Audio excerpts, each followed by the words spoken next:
Going?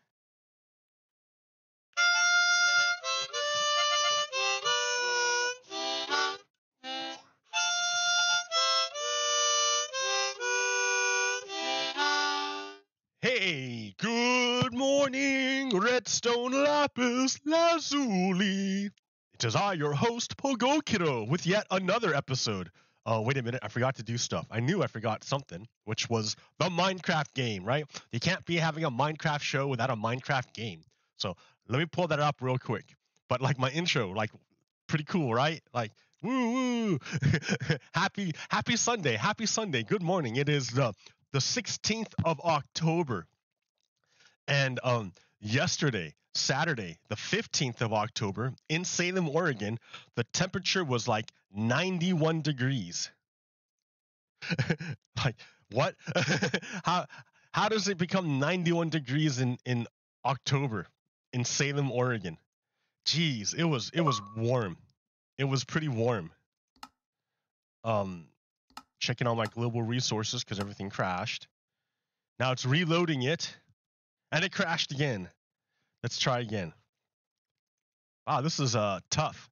I'm having a tough time, like even starting my game.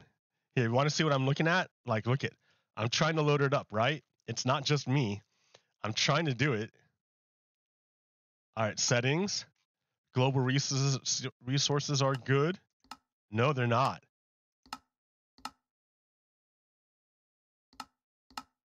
All right, let's try again. And then this is like a slow way of doing it. It's a slow start to the morning. There we go. I should have did this before. I should have did this ahead of time.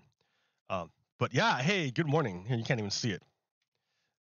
Time, set, day. Whoa. Yeah, so yeah, that's what I've done so far with the rails on the one corner of the island. What corner is this? If that's the south and that's the west, so southwest corner. The southwest corner is what we're looking at. And yeah, that's the pirate cave. The pirate cave. The cove. The pirate cove. Check it out. So if I were playing survival, this would have been a cool place. Like I could have had like a whole look, it's a whole thing down here. I could have made this a great base if I would have known about it. That would have been a great base, a pirate cave for a base.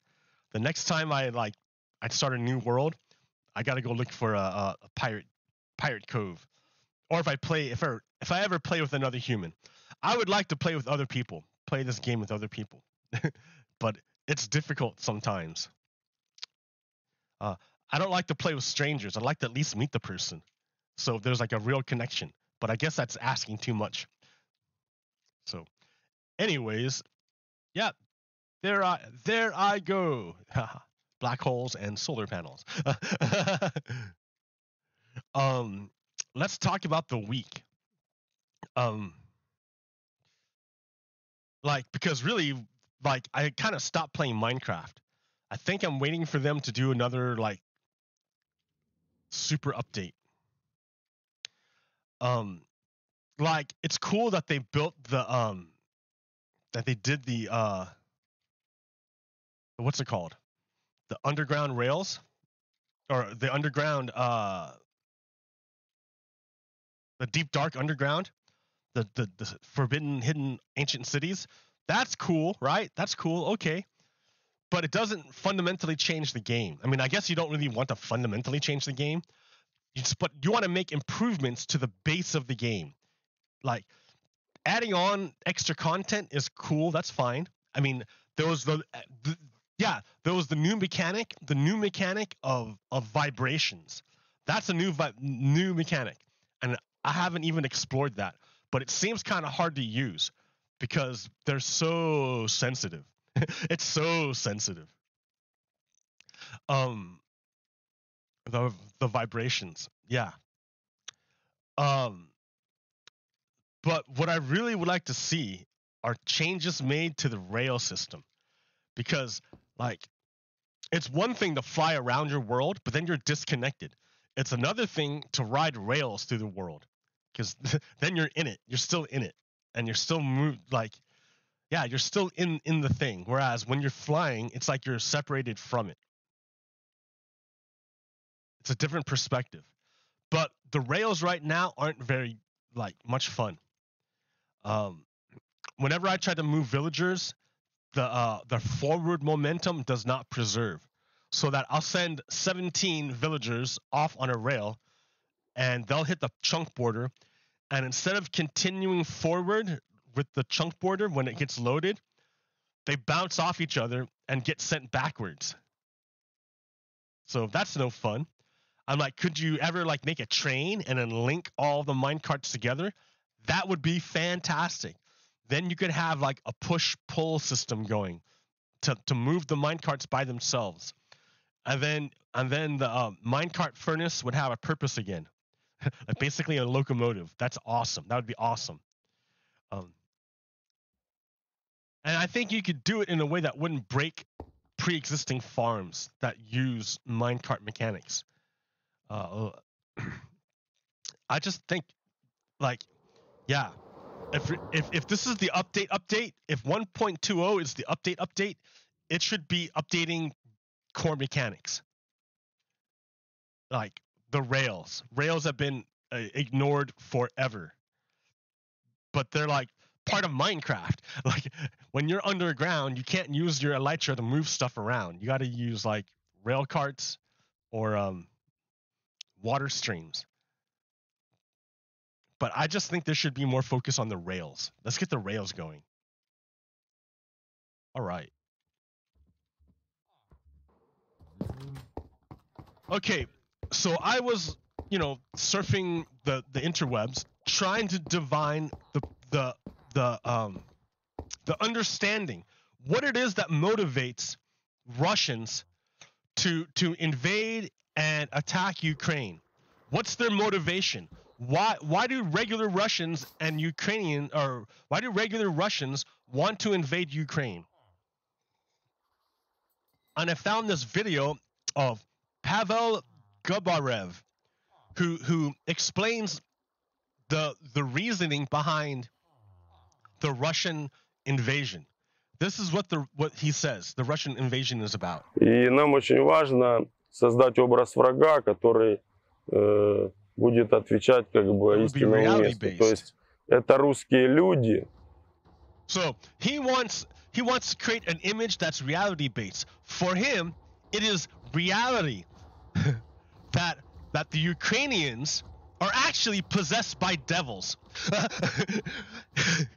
So for this guy right here, he says he's Russian and he wants to invade Ukraine because the Ukrainian people are actually Russian people with devils inside them. And he wants to paint a realistic picture. В которых вселился бес. Вот. Okay, И мы идем. So he's coming to convince them, not to kill them, right? He says, hey Ukrainians, you're not actually Ukrainian. You're actually Russians, but with devils inside you. That's what they're trying to explain, because they're painting a realistic picture. Okay, let's. Их не убивать, мы хотим, чтобы их переубедить. Но если вы не хотите, чтобы мы вас переубедили. But if the Ukrainians refuse to believe that they're actually Russians but with devils inside them, if they refuse to believe with all the evidence that the Russians give them, right?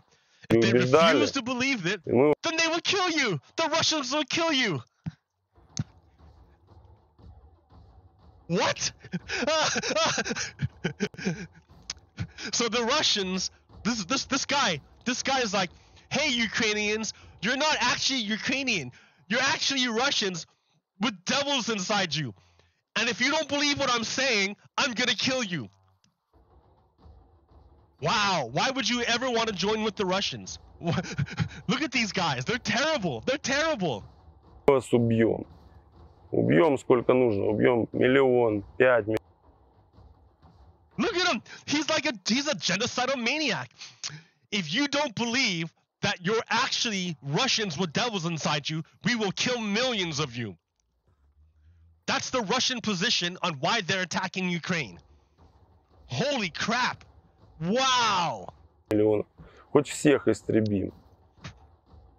Right? This guy is literally a fascist.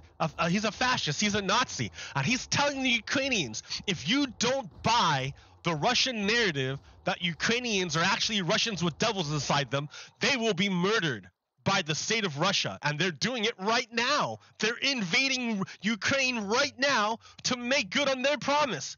Wow. You must believe the Russians when they say they will come to kill you. Пока вы не поймете, что вы... Until they understand that they're not really Ukrainians, but they're possessed Russians. So...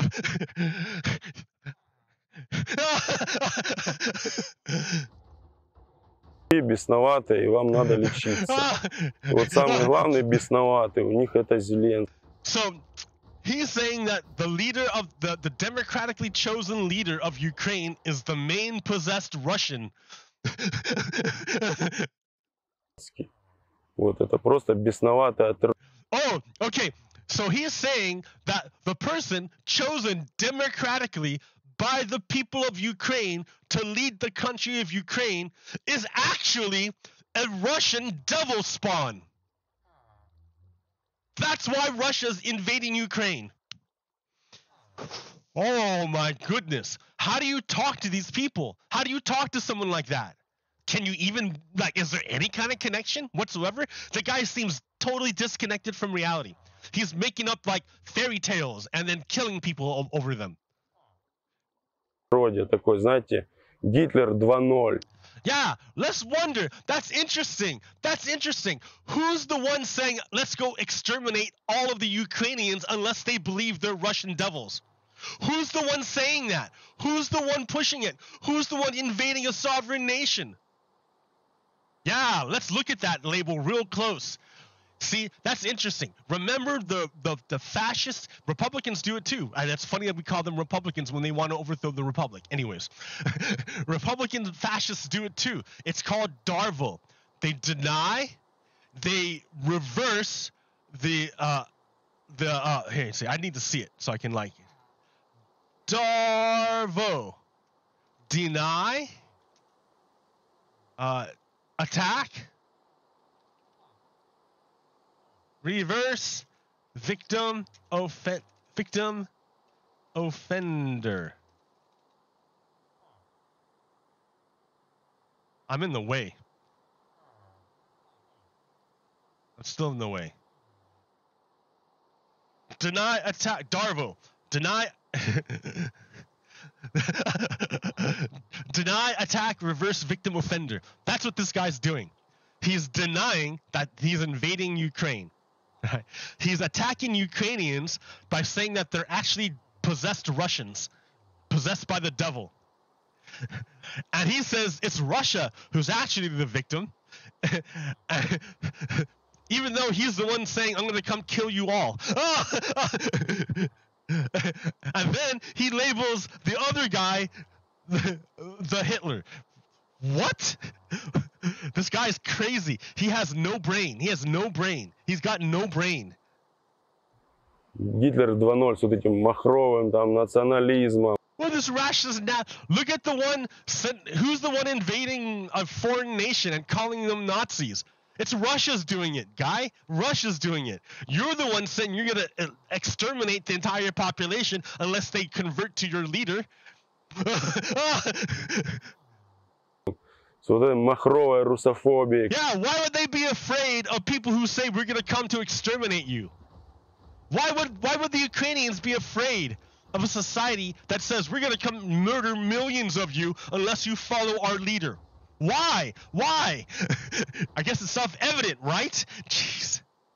Как они там режут рузню, да, вот женщина перерезает горло. Oh Это же просто это кровавые. So wait a minute. If this guy is saying that all the Ukrainians are actually Russians possessed by the devil, and that the democratically chosen leader of Ukraine is actually Hitler 2.0, but he's actually reversing victim and offender. Can we reverse this and say, actually, Putin is Hitler 2.0? Actually, this guy is the Nazi who's actually promising to murder millions of Ukrainians unless they follow his leader. Is he not actually the one possessed by Satan? Is this guy not actually the one possessed by Satan? I mean, let's just look at it. He's the one saying we're going to come murder you unless you follow our leader.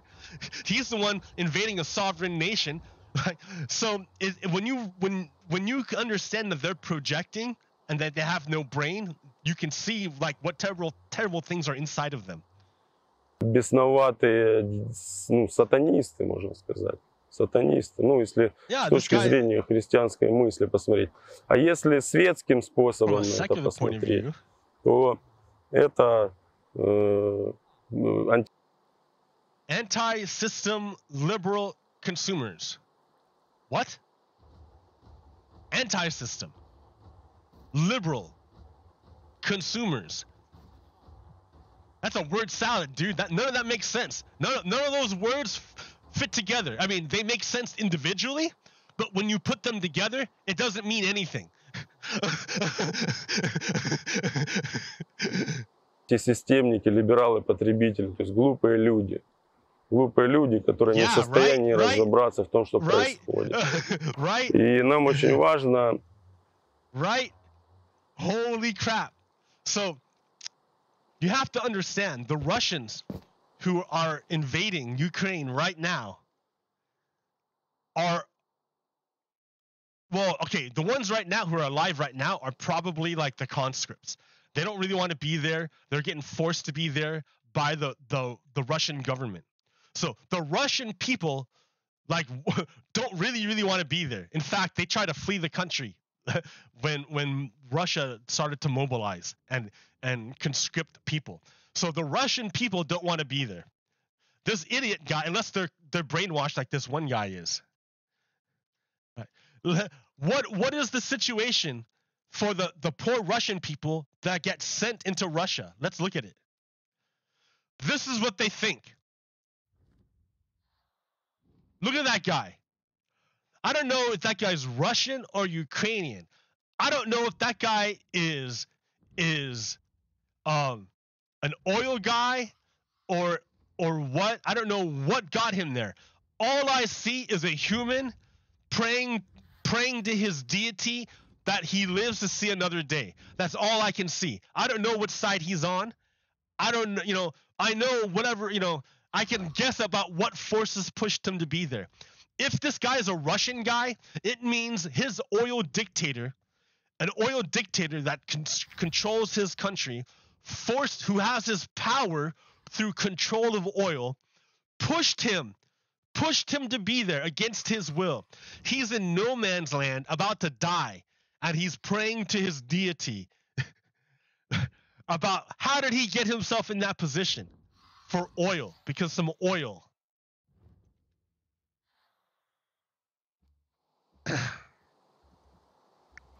Do you think he cares? Like, if Ukrainian people believe they're actually Russians that are possessed by the devil? Like, no, he just wants to go home. And I'm sure all the Ukrainian people just want to go home, except for this Russian invasion sent by an oil baron, a guy who has all his power because he controls the flow of oil. And he doesn't believe in democracy or rule of law.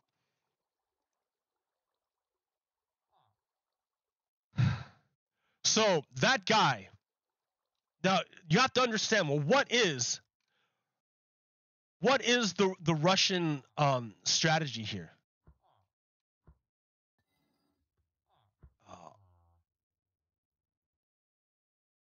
So. Так, хорошо, переходим тогда к самой актуальной повестке. А самая актуальная повестка... Do you want to listen to like 8.5 minutes Do you want to listen to 8.5 minutes of Russian propaganda? Like it's fucking. You don't want to do it because it takes a lot of energy, right? They're trying to wash your brain with that propaganda. That's what this is. That clip I showed you was Russian propaganda designed for Russian people, meant to brainwash the Russian people. It will work on you if you let it, which is why I'm not going to play the whole clip because it will work on Americans. And you've already seen it, right? You saw that American guy who was like, yeah, go Russia. And he's American because he exposed his brain to Russian propaganda. It will work on you. So I will not play the whole clip. No. But what I will do was I watched it, right? I put up my firewall. I put up my firewall and my filters, and I watched it and I took notes. So I can clean out the good information and leave behind all the fucking propaganda nonsense that's gonna brainwash you. Instead, I'm gonna give you the cleaned version of a little bit of the information you can get from watching Russian propaganda. All right. So the first thing is that you have to understand the context here. The Ukraine attacked a bridge that Russia built to connect Russia to Crimea.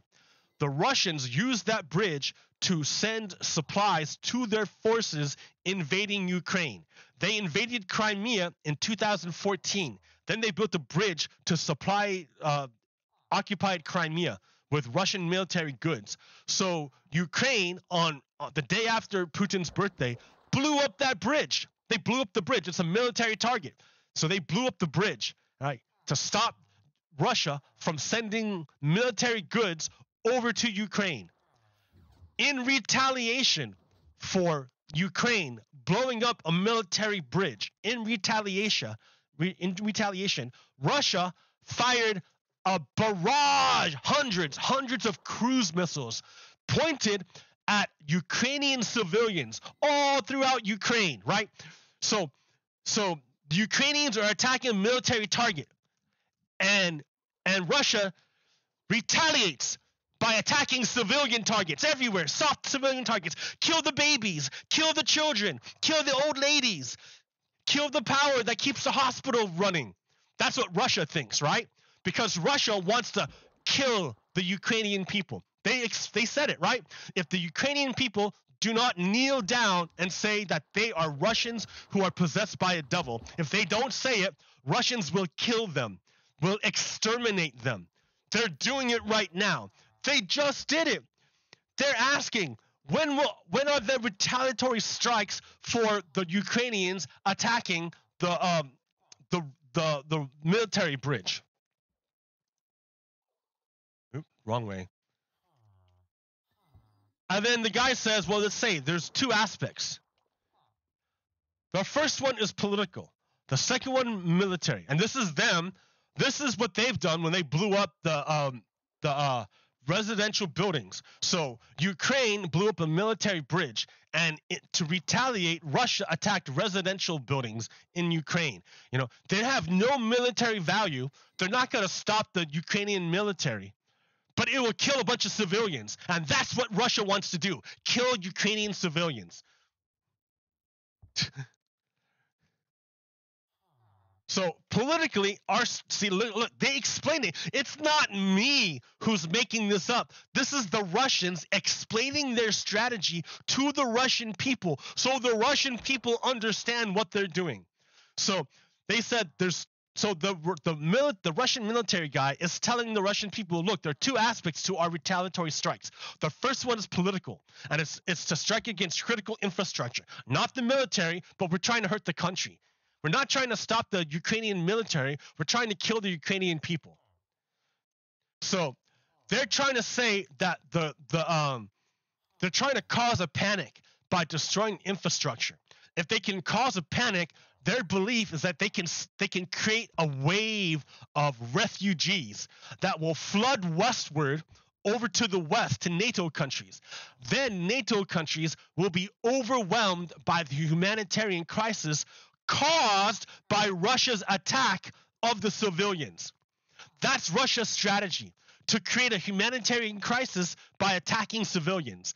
That's the Russian strategy. It's not what I'm saying, it's what they're saying.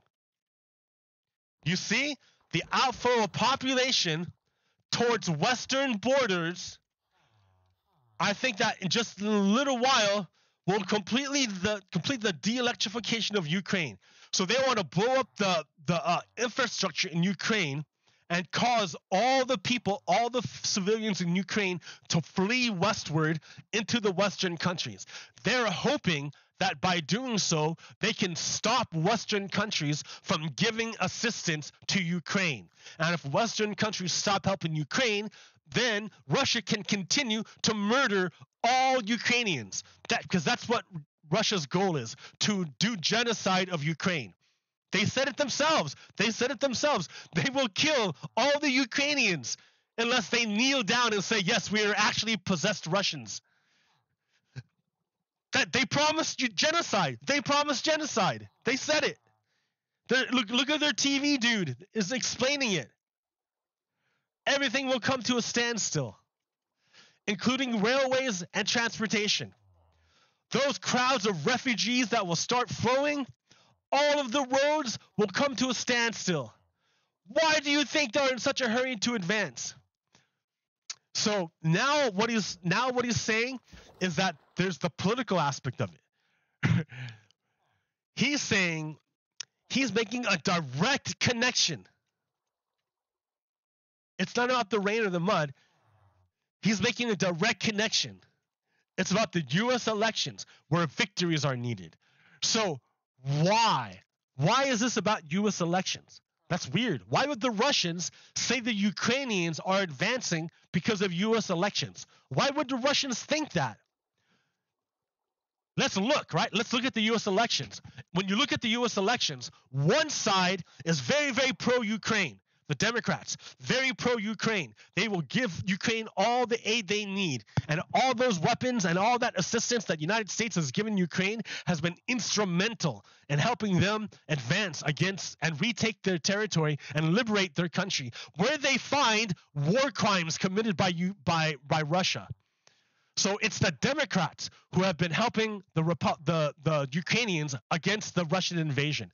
But if you listen to the Republicans, all the Republicans are pro-Russia. All the Republicans are pro-Putin.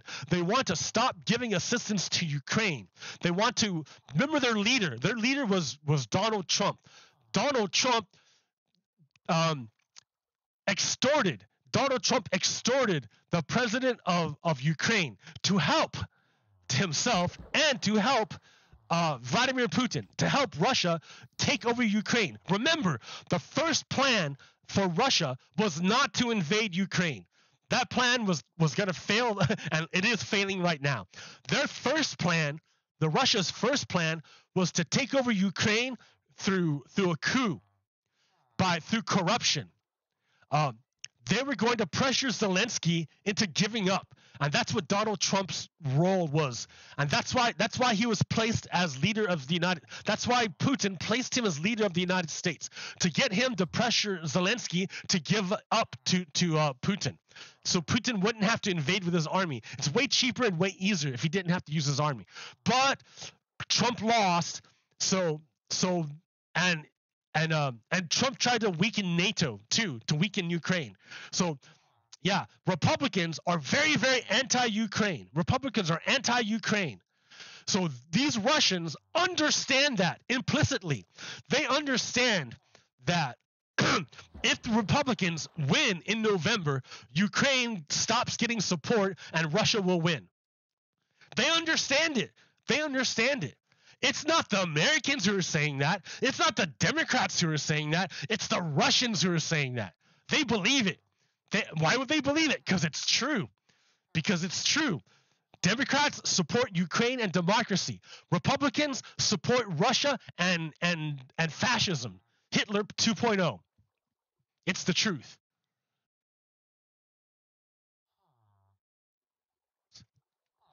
So, yep, they know that and then look at here's where they go back to projection. He doesn't understand. He says, why would the American people care about what happens to Ukraine? What? He doesn't understand it. He's a Russian, right? he doesn't have the ability for empathy. For him, for like an all fascists, for all fascists, form dictates content. For him, for this guy, for all fascists, form dictates content. Therefore, if you have a particular form, you must behave in a certain fashion. You must, because you have a form. And if you don't, then something's very, very wrong. That's why he's a white supremacist. If you have white skin, if your form is white skin, then for him, naturally, all your behavior must reflect white supremacy because your form is a white skin. Therefore, all your actions must be white supremacy. It must.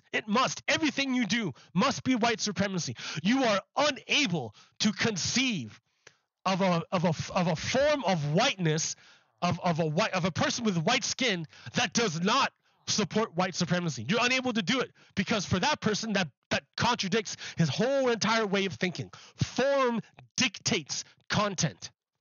For them, for a racist, form dictates content. Your skin color dictates the content of your character. For a racist. That's why they don't understand how Americans could support Ukrainians. They don't get it. What do they think of Ukrainians? What do Russians think of Ukrainians? What do Russians think of Ukrainians?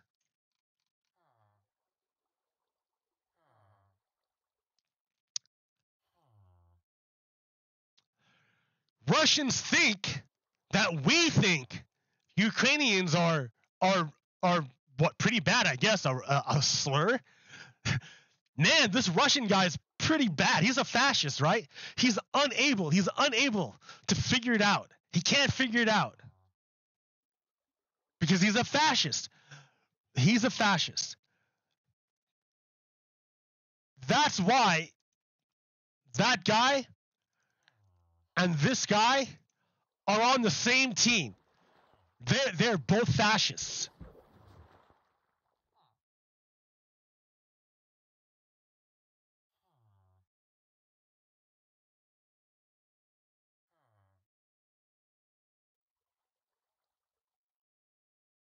This guy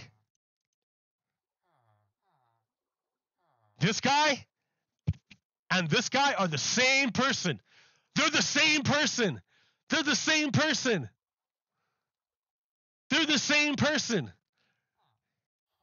Do you remember this guy?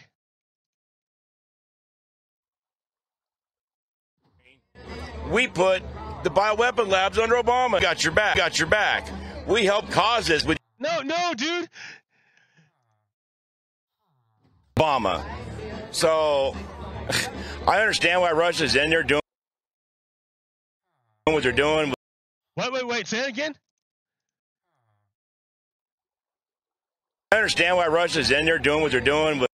Yeah, they're in there to genocide, to murder people.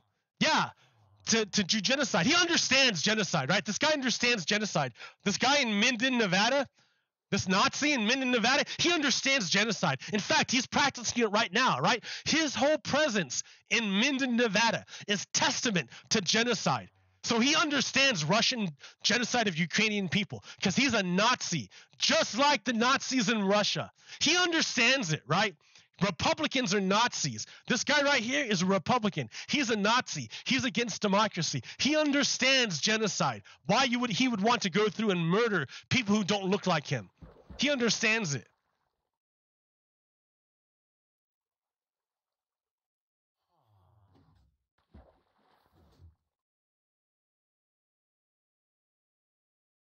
Right? И нам очень...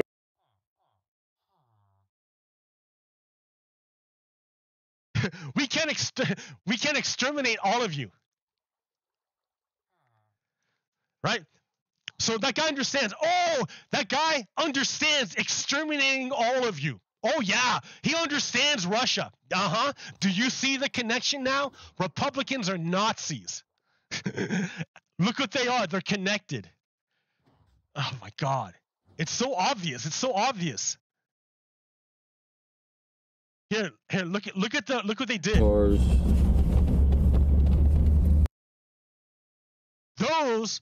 That's not a military complex. That's not barracks for soldiers. That's not silos for missiles. That's not an ammo depot to store munitions to use against Russian soldiers.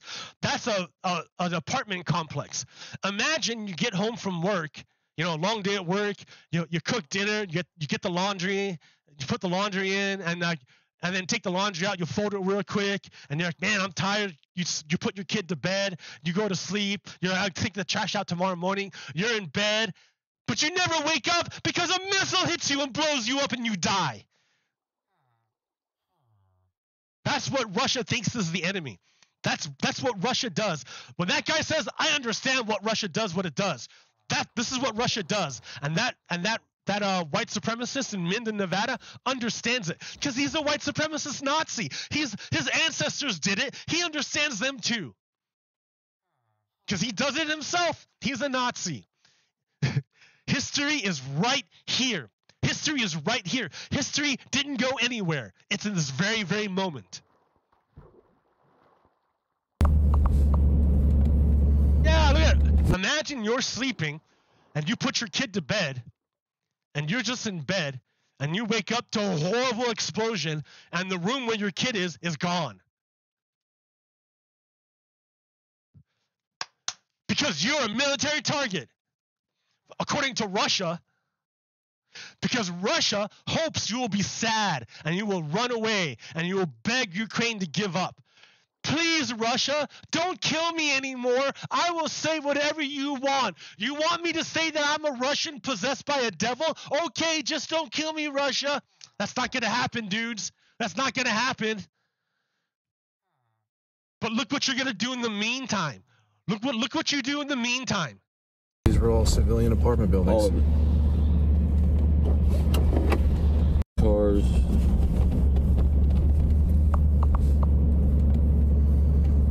These were all civilian apartment buildings. All of it.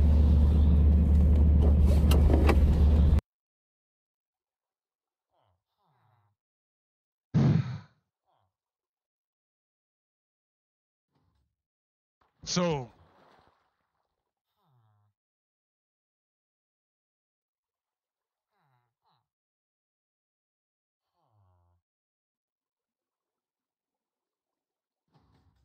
okay, so we got Michael Flynn here. Michael Flynn is a traitor. He's a convicted felon. He spied. Well, he worked for Russia and for Turkey. His goal with the Turks was to eliminate the Kurds. So he worked policy through Donald Trump to betray our allies, the Kurds,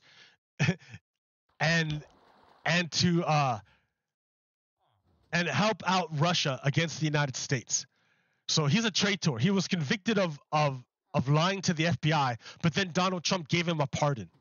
So he's a traitor. He's currently working, and then he's the one who organized. Remember that blockade that attacked Canada, and the truckers all went to Ottawa.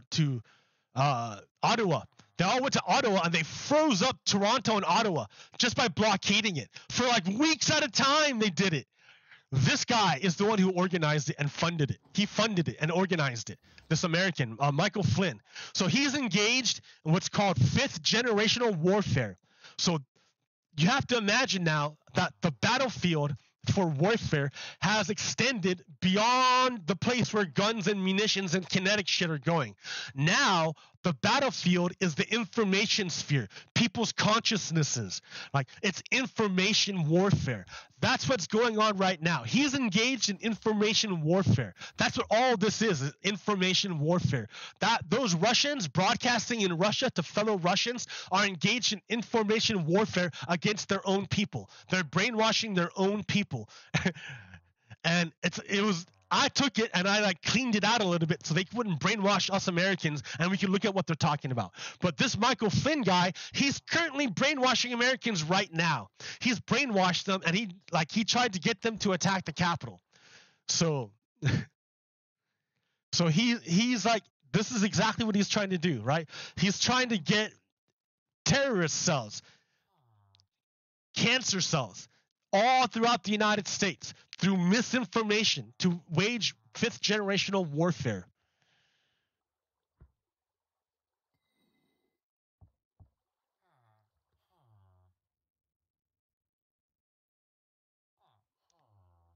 So we can see in the UN, right?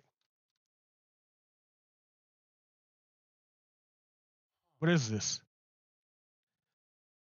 UN General Assembly country vote changed between March 3rd, condemning invasion, and today, condemning annexation. So we can see, let's see. Increased condemnation of Russian invasion since March 3rd. So in Chita, I guess, I don't know.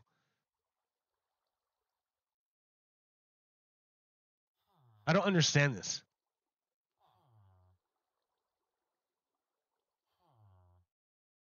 Well, it looks like Laos or Thailand. Thailand is decreasing the amount of condemnation. Thailand is decreasing the amount of condemnation. Thailand used to be cool. I had a lot. Growing up, I had some Thai friends, and so I learned a little bit about Thai culture. And then I got interested in Thailand, so I went to go visit it, and I went to go see temples and stuff. It was neat. I went hiking up in the mountains in northern Thailand, and saw the mountain tribes, and a lot of stuff, dude. Thailand, was cool. Their old king, the king before this one, was a cool guy. He was a good king. He was a cool king.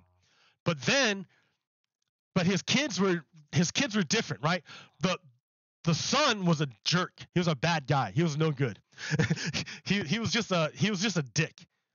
The daughter was awesome. The daughter helped the poor. She went on all these missions to help people. She organized stuff. She was socially conscious. She was great.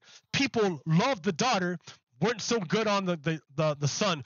Kept getting caught in these stupid scandals, and he was just dumb. He's just dumb. Well, eventually, because of the way Thailand is, it's patriarchy. Even though the daughter was better, the son took power and became the new king of Thailand. And I don't think he's so good. I don't like the new king. I don't think the new king is so great. And this is reflected in the political problems Thailand is having. So in Thailand, they had like a deal, like an uprising. They lost their democracy because there was this one really rich guy who used populism to get power, and he gave money to poor people, but he was kind of corrupt. And he went against the established elite system. There are already a bunch of elites who controlled Thailand, but they didn't really help out the poor people. So that's why. So this rich guy who was not part of the elite, but he was rich. He used this as a wedge issue to get power, and it worked. He got power. But then there was a coup to throw him out of power, and then he had to leave the country. So then he sent his nephew or whatever to run for office, and then the elites threw him out of office too. And so there was there was a big coup, and I don't know how democratic Thailand is anymore. But this further comes home. Because again, I told you, right? I'm connected to Thailand because I have a Thailand friend. I have a friend from Thailand, and his parents own a business here in the United States. And he told me that his parents, being business owners, supported Donald Trump in 2016. I'm like, what? How could they support a white supremacist in 2016? An avowed openly white supremacist. How could they support an openly white supremacist in 2016? And he said because they believed that he would be better for business, for their material conditions. They believed that a white supremacist would be better for their material conditions.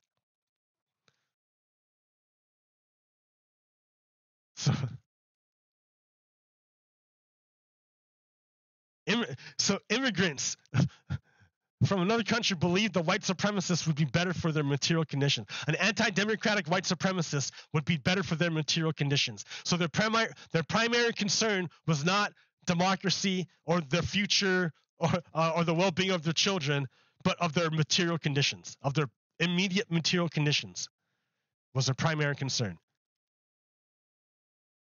So they voted for Donald Trump. And yeah, I don't know. Cautionary tale. Thailand doesn't have a democracy anymore. Or if they do, it's very, very flawed.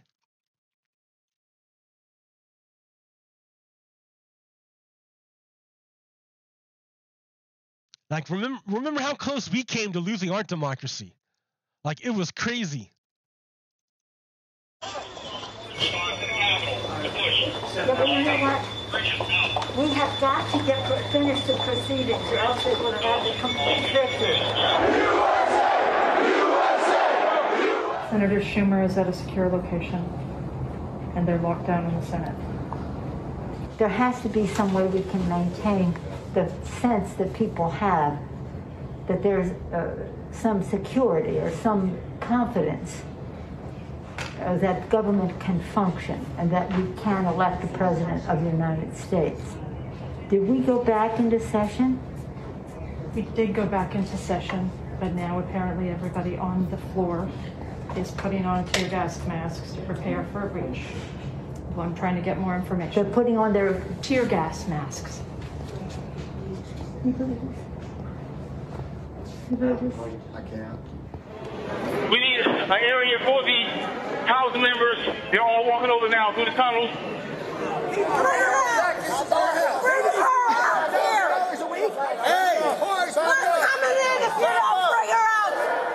I'm going to call up the effing Secretary of DOD.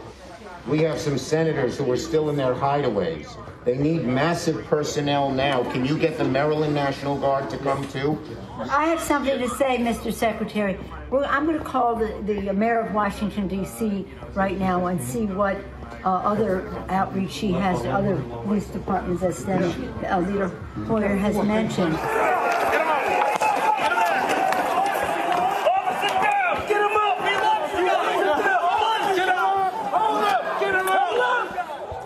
Hi, Governor. This is Nancy. Governor, I don't know if you have been approached about the Virginia National Guard. Mr. Hoyer was speaking to Governor Hogan, but I still think you probably need the okay of the federal government in order to come into another jurisdiction. Thank you. Secretary of the Army. Oh my gosh, they're just breaking windows, they're doing all kinds of, it's really, that they said somebody was shot. It was just horrendous, and all at the instigation of the President of the United States. Okay, thank you, Governor. I appreciate what you're doing, and if you don't mind, I'd like to stay in touch. Thank you. Okay. Thank you. Bye-bye. Virginia Guard has been called in. You know, I'm just talking to Governor Northam, and what he said is they sent 200 state police and a unit of the National Guard. They're breaking windows and going in, obviously ransacking our offices and all the rest of that.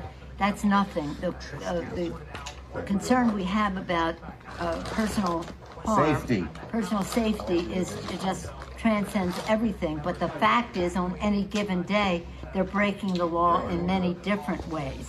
And quite frankly, much of it at the instigation of the President of the United States.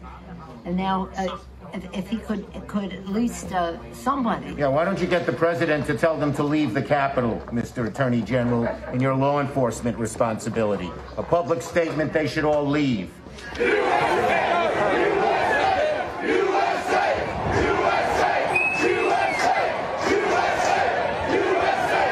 This cannot be just we're waiting for so-and-so. We need them there now, whoever you got.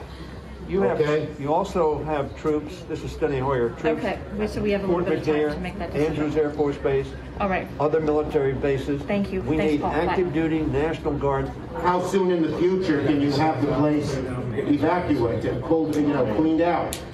I don't want to speak for the leadership that's going to that's responsible for executing the operation. So I'm not going to say that because they're on the ground and they're the Well, just pretend for a moment it was the Pentagon or the White House or some other entity that was under siege.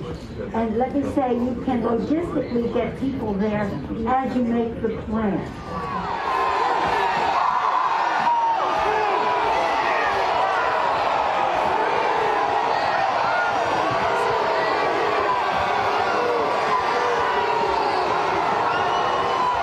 We're trying to figure out how we can get this job done today. We talked to Mitch about it earlier.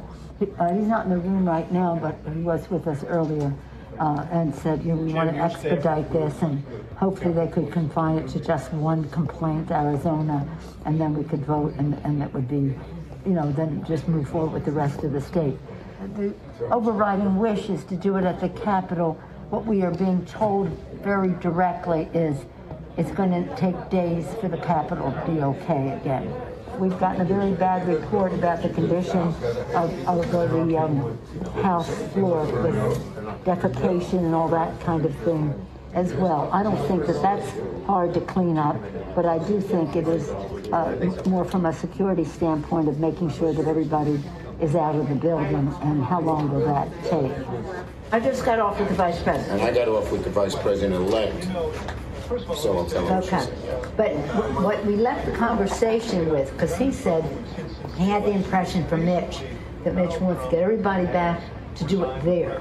Yes. I said, well, we're getting a counterpoint that is, we could take time to clean up the poo-poo that they're making all over them, literally and figuratively in the Capitol, and that it may take days to get back. And I'm at the Capitol building. I'm literally standing with the chief of police of the U.S. Capitol Police. He just informed me what you will hear through official channels. Paul Irving, your sergeant at arms, will inform you that their best information is that they believe that the House and the Senate will be able to reconvene in roughly an hour. Good news. Your sergeant at arms be in touch about the process for getting members back into the building. Thank you very much, Mr. Vice President. Good news.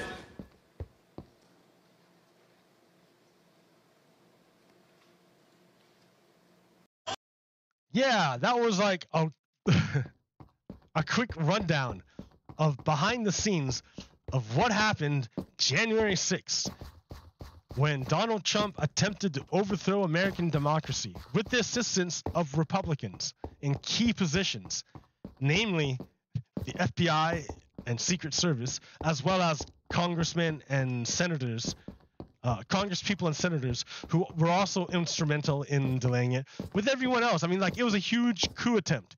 It was a huge coup attempt. Remember, Republicans are on the same side as Vladimir Putin. Republicans and Vladimir Putin have the same enemy, the United States. The United States democracy. The same enemy, United States democracy. Republicans and Republicans and Vladimir Putin have the same enemy, United States democracy. They both want to do harm to United States democracy. So they help each other out. Donald Trump, when he had power, he tried to stop Ukraine from having any assistance. When Vladimir Putin has power, he tried to stop Democrats from taking power in 2016. He tried again in 2020, but then he abandoned his dude. And then, yeah. It's pretty obvious. It's pretty clear. Man, I had more. I'm so tired. There's the Van Gogh soup thing. Who cares? Like, that was dumb. I think I'm just done.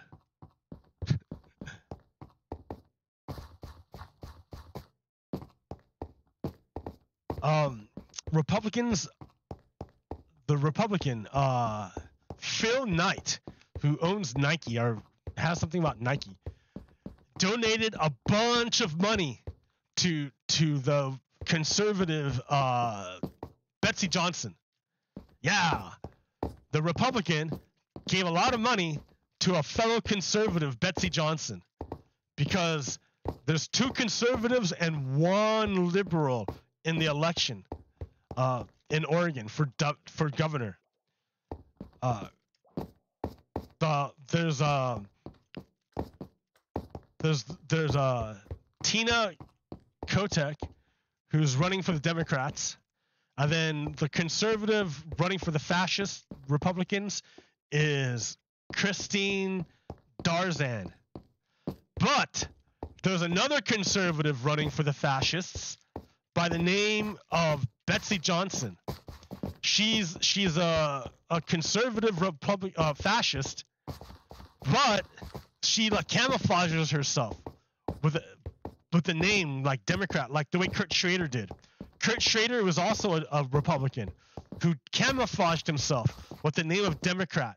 And he, because of his camouflage, he was able to stop the Democratic agenda, and he saved the insurance companies a lot of money against the Americans, the American people. Yeah, Kurt Schrader served pharma very, very well as a fake Democrat. So Christine Johnson is serving the same role as Kurt Schrader. She's actually for Republicans.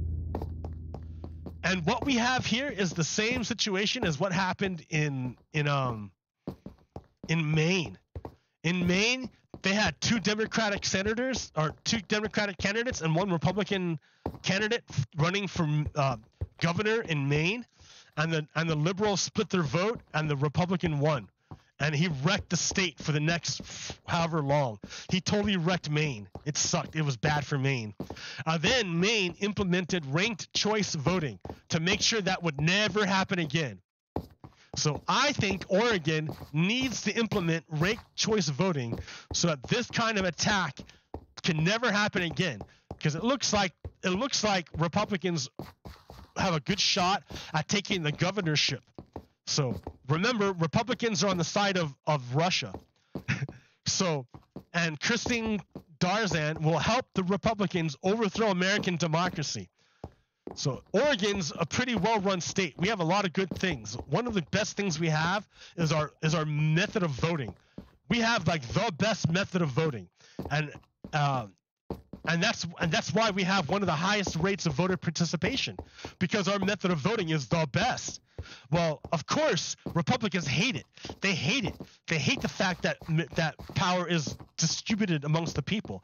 They hate that voting is so easy, that Americans can participate so easily in voting. So they want to get rid of it. And Christine Darzan or whatever her name is will make sure to get rid of voting. Anything that helps democracy, the Republicans will get rid of. So that's what I'm afraid is going to happen. Once she gets power, she's going to take away all our good stuff that makes us cool. But, I don't know. There's a lot of Americans who are very, very sympathetic to fascism. Like, you see that guy in Minden. He was like, yeah, I understand genocide, and he knows that his ancestors engaged in genocide, and that he has a lot of connections to genocide. He is very pro-genocide. So that's why he was on board with Russia's genocide of Ukrainians, and that's why he was on board with Donald Trump's overthrow of American democracy. He just wants more genocide. And I have to say, and today Donald Trump came out with hate against Jews. I gotta say, I love American Jews. American Jews are fantastic. American Jews, awesome. I had that. Remember, I was talking about the conversation. I had conversations with my friend from the United Arab Emirates. She's Muslim and she's an artist. She's amazing. She's an amazing artist. She's fantastic, and she really, really opened my eyes to a lot of stuff I would not have normally seen myself. I'm very grateful that she took the time. She shared her time and her insight with me. I'm very grateful for that. And one of the things she let me know was that she was very, very, very upset with the Jews that she knew. but she only knew Jews that were in the United Arab Emirates.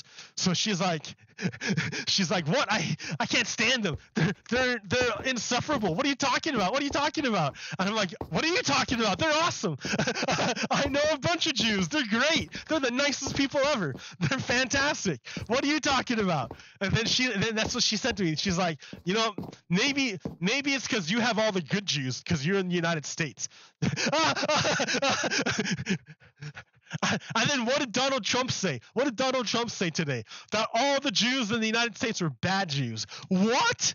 Do you see how it's weird that you can get confirmation from weird places? How you can confirm knowledge from like the weirdest of angles? Like I would have never considered that my friend in the United Arab Emirates, her random ass statement would be confirmed by Donald Trump. Like, I'm not saying Jews outside of America are bad, but I'm saying the Jews inside of America are really, really good. Like, yeah, dude, I like the Jews. I like Jews in America. I think Jews are great. I like Judaism. Like, sure, they have like weird customs, but all foreigners have weird foreigners. Everyone has weird customs. Every human has a weird custom compared to another human. Like all you got to do is just compare humans. It's funny. No human is not weird. Everyone's got weird customs. Like here's the thing, right? I had another experience. I got two vaccines this week, and they wrecked me. The first vaccine I got was the bivalent vaccine for COVID, and I was sick for like 2 days afterwards, and I had swollen lymph nodes under my arm for like a week. It sucked, but like I'm done. It's over. Then I got the flu vaccine. Anyways, when I got the bivalent vaccine, it asks you your race and ethnicity. So I marked down my stuff, right? And I'm like, whatever. And I hand it over. And then as I hand it over, the health tech looks at my stuff and starts asking me about my ethnicity and my race. I'm like, okay.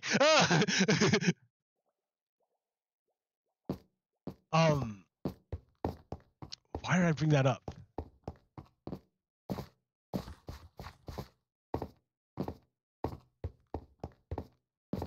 Oh, because nothing matched. It didn't match. The information she saw on the card and my presentation don't match. Like my last name, the information in my card, and my presentation, none of it matches. So they're like, what?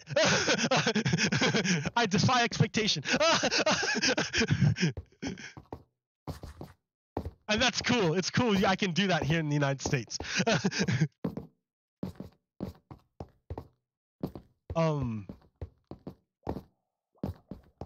I mean, I don't think it was cool for her to check out my information and to start questioning me about it. Like, that seemed a little bit like, But like, still, it's funny. It was funny because I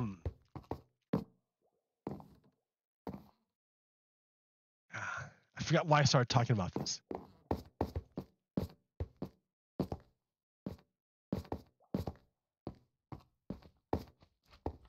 Jews, U.S. Jews are great. I love U.S. Jews. and it's ridiculous. The conspiracy theories are ridiculous to say that they have like some secret power or whatever, some secret magic power. If they had secret magic power, why is there anti-Semitism? If Jews have a secret magic power, why did a huge percentage of them get murdered? Why did a huge percentage of them get murdered if they have secret magic powers, dude? They're humans, just like everyone else. They're humans. Like, fascists are just stupid people. I hate fascists.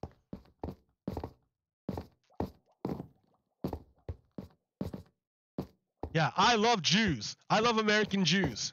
Don't fuck with Jews.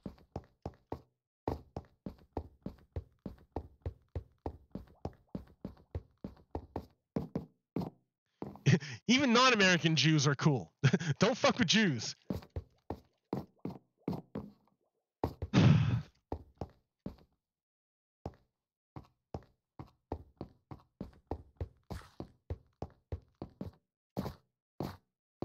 Yeah.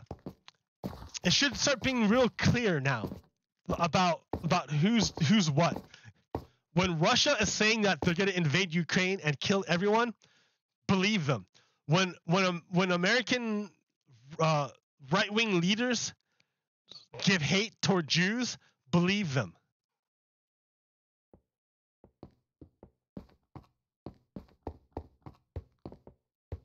When Nazis start acting like Nazis, believe them.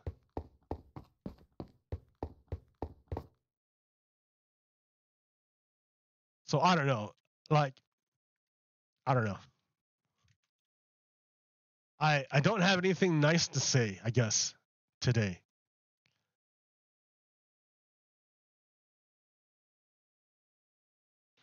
I mean, I just want things to start coalescing and making sense so that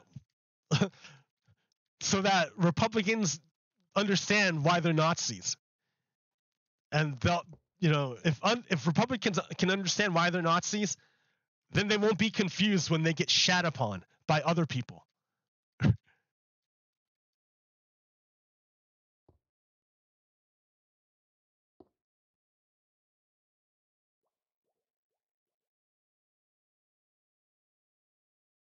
Okay. Until next week. Pogo Kiddo out. Peace. Stop.